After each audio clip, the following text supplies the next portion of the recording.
में काई परसेंटेज न काई कमीशन काने एक बेसिक नॉमिनल फी हुंदी आ ऐं हिन में हिन वक्त 40,000 ॿारनि जो डेटाबेस आ रिश्तो में। न सिर्फ हितां इंडिया खां ॿाहिरि ऑल ओवर इंडिया सभिनी जा ॿार उन में रजिस्टर्ड आहिनि। मां जेतिरो सम्झां तो 1000 खां वधीक ॿार उन में उन्हनि खे पंहिंजो मतलब लाइफ पार्टनर मिली चुको आहे हिन वक्त ताईं 6 सालनि में। 1000 खां वधीक ॿार रिश्तो जे थ्रू शादी करे चुका आहिनि। नमस्कार, मैं राजेश दलवानी, आप देख रहे हैं उल्लास लाइन बुलेटिन। और भारत गंगोत्री जी को जो कैंडिडेट है वो भी एक्सपोर्ट से लाने पड़ रहे हैं, जो कि वहाँ पे नहीं है, वहाँ के नहीं है। दामी मैडम के लिए अगर आपको मिलना है तो वो तो आपको टोलाके में शिव मंदिर के करीब कहीं रहती है, ऐसा उन्होंने एड्रेस में लिखा है। रहा मेरे रहने का प्रश्न कि मैं किधर रहती हूँ, तो भाई जी वो भी आपका गलत होमवर्क है। वो जरा आप एड्रेस की जांच दोबारा कीजिए कि मैं कहाँ रहती हूँ। उल्लासनगर महानगर पालिका चुनाव के मद्देनजर पैनल क्रमांक 16 में चुनावी प्रचार ने अब जोर पकड़ लिया है। राष्ट्रवादी कांग्रेस पार्टी की पैनल 16 से उम्मीदवार सोनिया दामी ने भाजपा नेता शंकर शेरी लुंड पर तीखा तंज कसते हुए कहा कि शेरी बाई जी आपका होमवर्क गलत है। दरअसल बीते दिन शंकर शेरी लुंड ने मीडिया से बातचीत के दौरान सोनिया दामी को पैनल 16 से बाहर का बताते हुए उनके पते का उल्लेख किया था। इसी बयान पर प्रतिक्रिया देते हुए सोनिया दामी ने स्पष्ट किया कि पैनल 16 के मुद्दों को छोड़कर उनके एड्रेस की बात हो रही है। सोनिया दामी ने आगे कहा कि पैनल 16 क्षेत्र में अनेक बुनियादी समस्या हैं जिन पर अभी तक गंभीरता से ध्यान नहीं दिया गया। उन्होंने विशेष रूप से पानी की समस्या और कथित घोटालों का उल्लेख करते हुए कहा कि इन मुद्दों से आम नागरिक लंबे समय से परेशान हैं। महिलाओं के सशक्तिकरण के मुद्दे पर बोलते हुए सोनिया दामी ने कहा कि मंचों पर महिलाओं को आगे लाने की बात जरूर की जाती है, लेकिन चुनाव जीतने के बाद कितनी महिलाएं वास्तव में उल्लासनगर महानगर पालिका में महिलाओं से जुड़े मुद्दे को मजबूती से उठाती हैं, यह एक बड़ा सवाल है। मैडम, चुनावी प्रचार शुरू हो चुका है, आप भी चुनावी मैदान में है, कैसा चुनाव प्रचार चल रहा है, कैसा आपको लोगों का समर्थन मिल रहा है?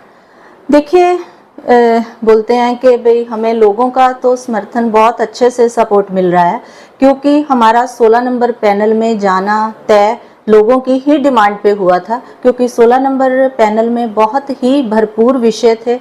उसमें एक पानी की समस्या थी, अदर बहुत सारे घोटाले थे। तो पानी की समस्या है जो, वो भी मैं समझती हूँ कि महिलाओं की समस्या के साथ जुड़ी होती है, क्योंकि जेंट्स तो सुबह रेडी होकर घर से काम के लिए निकल जाते हैं, लेकिन पानी घर पे प्रॉपर टाइम पे नहीं होने की वजह से वो जो सफ़र हैं वो महिलाएं करती हैं। और उसके साथ और भी अदर्स बहुत सारे विषय थे। पर उसके साथ ही मैं ये कहना चाहूँगी कि कल मैंने आपके ही चैनल के माध्यम से ये देखा गया कि मेरे रेजिडेंशियल प्रूफ को लेके क्वेश्चन उठाया गया है।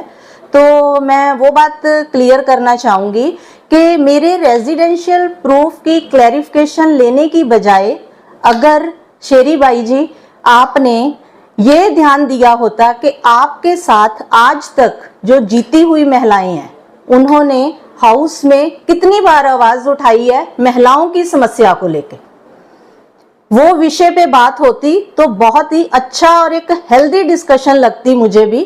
पर उस पे कभी बात ही नहीं की जाती है। हमेशा राजनीति महिलाओं के विषय पे की जाती है, हमेशा राजनीति महिलाओं के इश्यूज पे की जाती है, लेकिन उनके बारे में मैं आपके खुला बोलती हूँ कि उनके जो प्रॉब्लम्स हैं उनके बारे में बात कितने लोग करते हैं। आज तक उल्लासनगर महानगर पालिका में बहुत कम टाइम में होगा जब महिलाओं के विषय में बात की हुई होगी, महिलाओं की समस्या पे बात की हुई होगी। तो 50% चुन के देने का मतलब क्या? मैं तो हमेशा बोलती हूँ कि 50% चुन के देने का मतलब ही यही होता है कि हम महिलाओं की समस्या को उधर सभा में उठाएं, ताकि हम सब मिलजुल के उस समस्या का समाधान दें। अगर हम आज उल्लासनगर की बात करें, उल्लासनगर में महिलाओं के लिए कोई ढंग का शौचालय नहीं है, तो उसकी आवाज कौन उठाएगा? आज अगर मेरी कोई माँ, बहन, बेटी घर से मार्केट के लिए निकलती है, उसको कोई अर्जेंसी है, उसको कोई इमरजेंसी है, तो कोई ढंग का क्या हमारे उल्लासनगर में शौचालय है? उसके बारे में बात कौन करेगा? उसके बारे में किसने आज तक बात की है? मेरा प्रश्न वो है।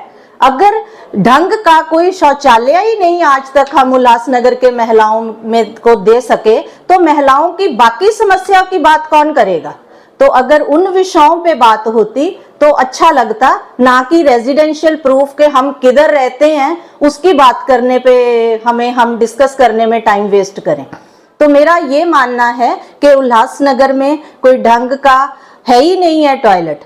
जबकि मैं आपको बताना चाहूंगी कि गवर्नमेंट का, सरकार का ये आदेश है कि हर एक चौक पे महिलाओं के लिए वॉशरूम्स होने चाहिए।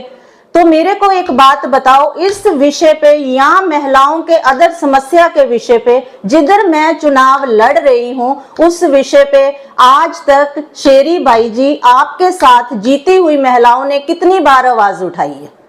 मेरा ये मुद्दा है। ये हर एक महिला, देखिए हर महिला सक्षम होती है लेकिन उसको अपना प्लेटफॉर्म चूज करना होता है। हर महिला चाहती है कि मेरी आवाज उठाई जाए, मेरी आवाज हर घर तक पहुंचाई जाए, हर जगह तक पहुंचाई जाए जिसमें वो सक्षम है। तो मेरे रेजिडेंशियल प्रूफ पे बयानबाजी करने से अच्छा है जहां साथ में जीती हुई महिलाओं को बोलो कि आके इन विषयों पे बात करें जो उन्होंने आज तक जीतने के बाद महिलाओं के विषय पे काम किया है, वो ज्यादा बेटर होगा। और रहा मेरे रहने का प्रश्न कि मैं किधर रहती हूँ, तो बाई जी वो भी आपका गलत होमवर्क है। वो जरा आप एड्रेस की जांच दोबारा कीजिए कि मैं कहाँ रहती हूँ। वहीं अब देखना होगा कि आरोप प्रत्यारोप कहां जाकर खत्म होगा। खैर यह तो समय ही बताएगा। ब्यूरो रिपोर्ट, उल्लास लाइन बुलेटिन, उल्लासनगर। उल्लास लाइन बुलेटिन को सब्सक्राइब करें, बेल आइकॉन दबाएं और देखिए उल्लास लाइन बुलेटिन की न्यूज़ सबसे पहले आपके मोबाइल पर।